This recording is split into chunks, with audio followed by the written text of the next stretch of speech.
Nick Stone, LA-based alumni, founder and CEO of Bluestone Lane Coffee, and my fellow long-suffering Melbourne Football Club supporter, is taking questions from Monash alumni today. Nick, thank you for joining us.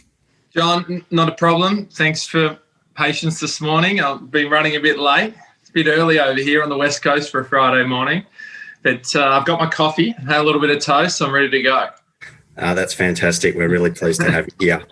So let's not talk too much about Melbourne Football Club because I don't know if all Monash alumni want to hear about our grievances and why we missed the finals again. Absolutely. Let's park that one for now. So Nick, we're coming out of summer in the US and in particular here in New York. And I suppose the summer was something of a respite for the hospitality industry. New Yorkers here embraced outdoor dining, but we're heading into winter. So what does that look like for Bluestone?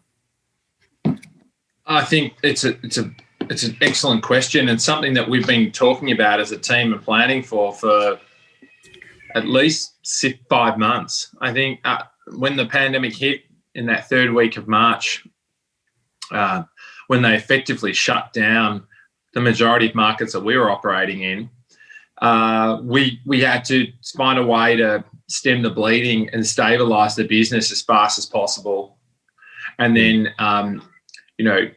find a way forward. And then once we got through that and we started to benefit from a few more people coming back to the city and then outdoor dining, we started to turn our heads in about June to what are we going to do when winter starts and capacity indoor is going to be restricted, and I think even more powerfully consumer confidence to just dine and to interact with more people is still going to be limited, and we can see that despite a lot of rumours and innuendo, we're in mid-October and there's no vaccine in sight that can be commercially applied to have a dramatic influence on how people are feeling.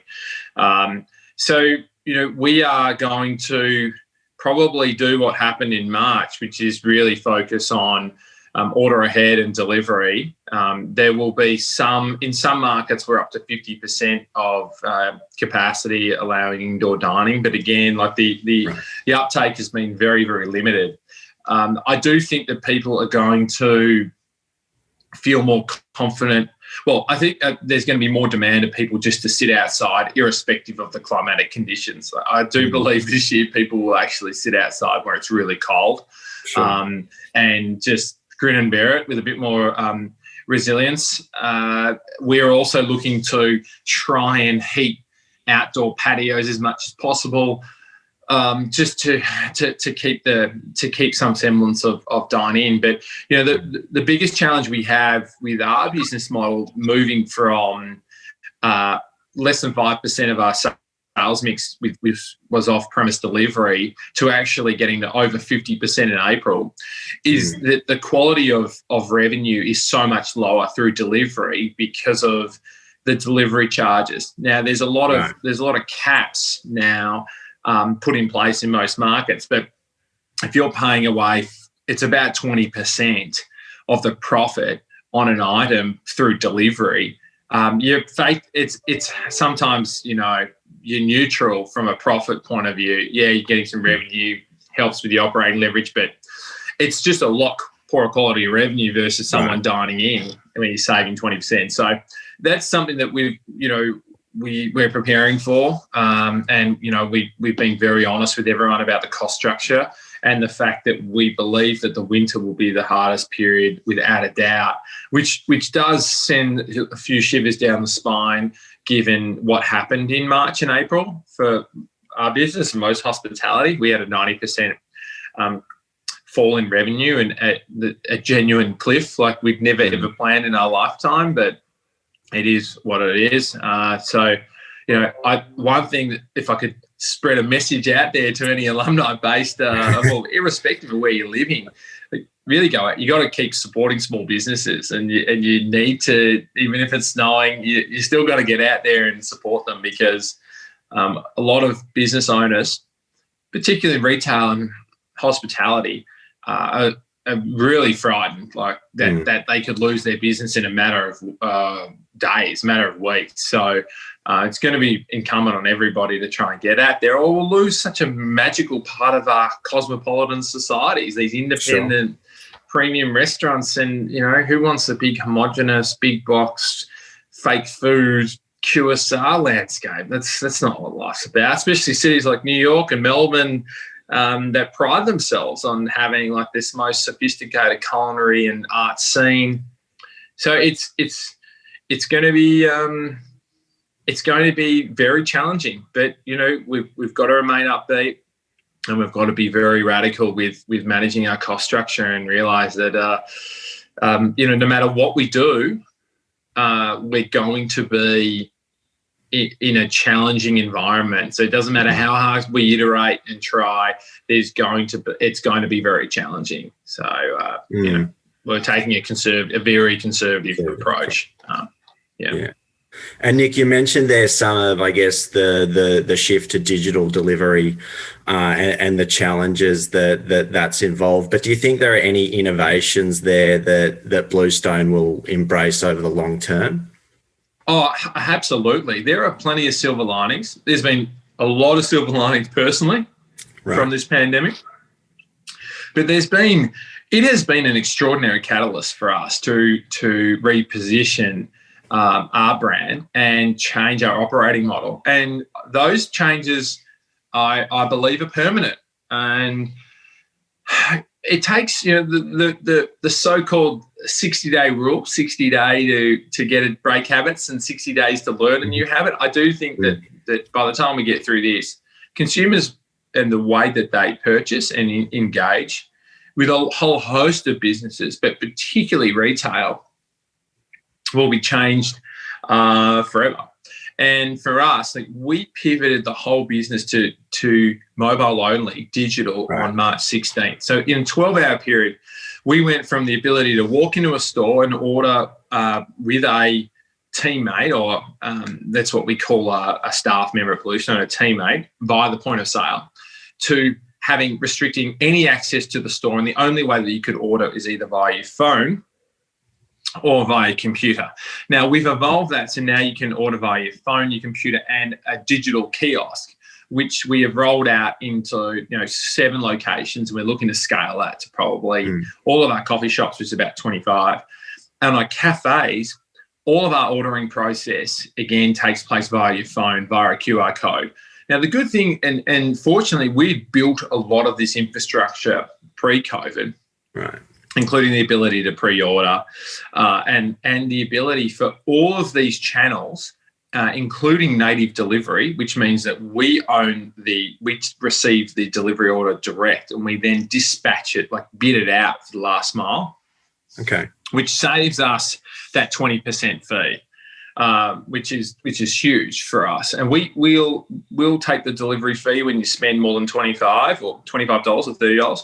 But anything less than that, we pass on the delivery fee, and it's a flat rate. It's $5. So we sort of split the fee with a customer. But all of those channels link into one single loyalty program. So it's all into one data repository, and our local, which we refer to customers as locals, our local can earn rewards and move through the tiering system based on spend across any of those channels. That has been an incredible technological investment for us, because we now have clear sight on customer LTV. And because LTV was always very challenging to track, if people were paying via credit card, or some markets they have to pay with cash, which is, we were a cashless business, but under legislative changes in different markets that, we've had to accept cash. But that is very exciting for us. And technology has really enabled our team to be far more productive and efficient. And in fact, even though we've had a lot lower sales volume, we have generated record labour productivity. And that's because technology has really augmented the operating process, and we've had to have less staff to manage the people, customers that want to line up. And it's just, it's just going to move beyond. I think now it's going to be very much a pre-order and mobile-only environment, and that's going to make a lot more sense for coffee shops, particularly given most of the markets that we've been operating in. When we opened the business, started the business in 2013, and then if we look right now, 7 years later, but it actually started it was only 5 years. In 5 years in New York, minimum wage went up 50%. Right. Now, a lot of our costs are fixed. Like when we sign a lease for 10 years, the cost structure back then, we had assumed, occupancy was, I don't know, it's less than 10%, right?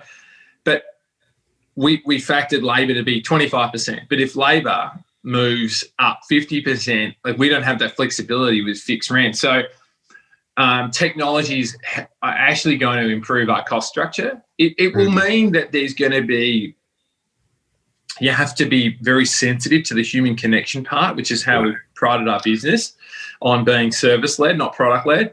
But I think there's a balance there. And in our cafe business, 90% of our locals dine with at least one other person. So very few people come and sit by themselves. We don't have a laptop culture. It's very much a social ritual, and a daytime ritual, which we absolutely love. But we no longer have table service, so we have this augmented like concierge service where we check you in and we welcome you and we take you to your table and explain how ordering via your phone actually gives you more control, and then the engagement is when we checking in on those touch points when we run the food and make sure everything's fine and meet your expectations and educate you on the menu and things like that. It's just a slightly different process, but we're seeing terrific productivity results. So we can't go back now. Like we're going to have to focus on cost structure, particularly given the losses we've incurred. Most hospitality has probably given up their last 5 years' profits only in the last 7 months. So, you're going to have to be very nimble and dynamic. And honestly, like that's another thing. I think consumers out there just need to be a bit more empathetic. A vast majority are, but like I find some that are really tone deaf. It's like they don't really understand like how hard it's been, and we're trying our best. And then one thing that really gets overlooked is the fact that the courage that our team has to go to work every day.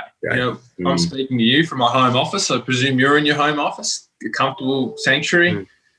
I've got 200 people that go out every day, and they might be on the train or they might be riding their bike or what have you, and they've got to serve hundreds of people a day in a risky environment. And they're not really compensated for that risk.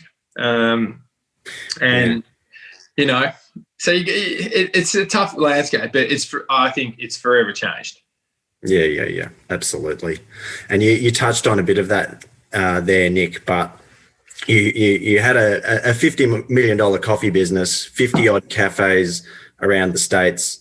The pandemic has eliminated a lot of that, and you've had to lay off, I presume, hundreds of workers. So how do you remain resilient and optimistic throughout all of that?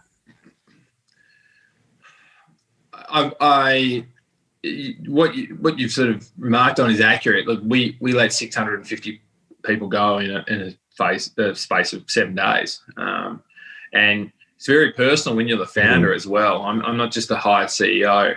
I'm the founder and CEO. I've got an emotional connection to a lot of people that they've helped build the business in the last 6-7 years, and that was really sad. And our revenue fell 90%. In February, we were already at doing $1 million a week. So we're probably going to do close to 60 million US, and that's in 6 years. And that's off a slow start, because the first 3 years I was still working full-time in banking, and Bluestone was on the side, and I didn't realise that it probably had this much potential until I jumped in. But it's a pretty remarkable success story if you think about that. Nearly doing 100 Aussie in a short period of time, and I think with our brand positioning, like tremendous scalability. But it was heartbreaking. But I was in a tough spot for that latter part of March. I was really I was depressed, and I was really struggling to accept the fact that the business had been profoundly impacted, and I was really sad about the people and so many of my colleagues that I was worried about. Now, a couple of things happened that made a big difference. The first one was there was 3 people in my life, my wife, my mum, and my mother-in-law, all came to me and said, listen, you got to focus on the silver linings. There's going to be silver linings. And at that point, I never even used the word silver linings. I was like, but I know what it means. And I'm very familiar with Silver Linings Playbook, which is a terrific movie. And I'm like, okay, all right, I get it. Yeah, sure. But like, my business is gone. They're like, no, listen, there's going to be positives. You just got to look for them, And I'm generally quite a positive and optimistic person. You know, I very rarely get down. And but literally that was the catalyst. And then I also realised that, you know, listen, you're the leader, you're the founder. You know, fish rots at the head. If you're down, no one's going to believe that they've got any way forward. And so I snapped out of it pretty quickly. And you know what? I got excited about these changes, and I got excited about ways in which we can improve. And the team really rallied around it. I got tremendous support. They were so resilient. They were working 7 days a week, great intensity, great focus. We had to lean down the both retail and corporate team. And, you know, what that meant is, like, you know, if you've got 100 people and you can only pick 20, you know, you really got 20 absolute stars. And then working with those who are that aligned to our values and our mission purpose and have that experience and aptitude to really enhance the business was quite inspiring. So it's like going from a larger team to a really crack small team.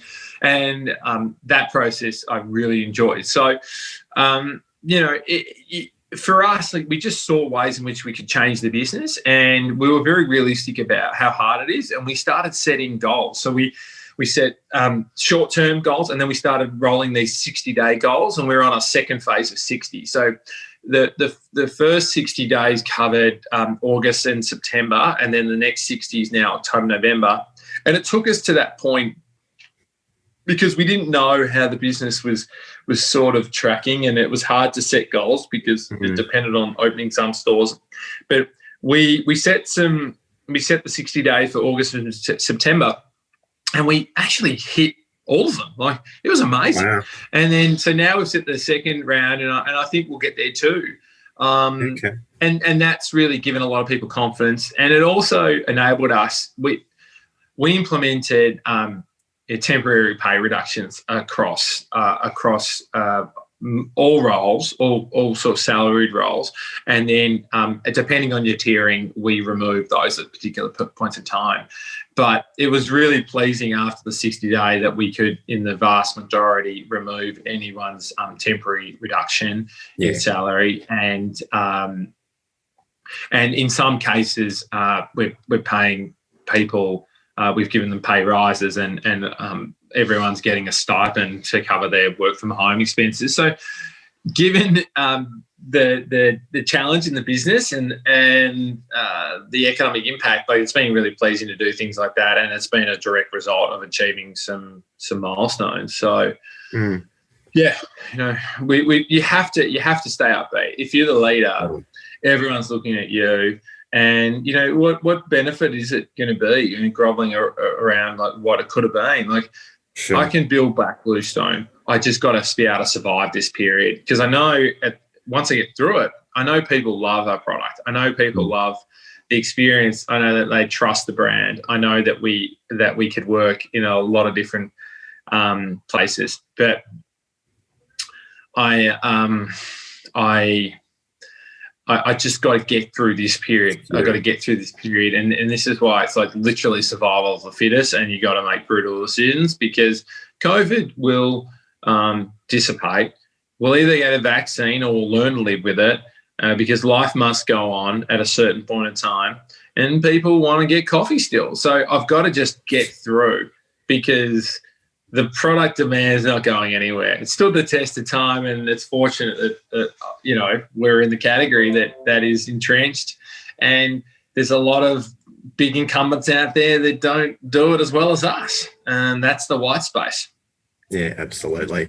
Well, Nick, thanks so much. It's been great to chat. Thanks for being so open and honest with us in responding to questions for our Monash alumni community. Bluestone's been such a fabulous partner in the US for Monash. We've done a whole range of events, breakfasts, coffees with Bluestone over the years, and we can't wait to get back out there again when it's safe to do so.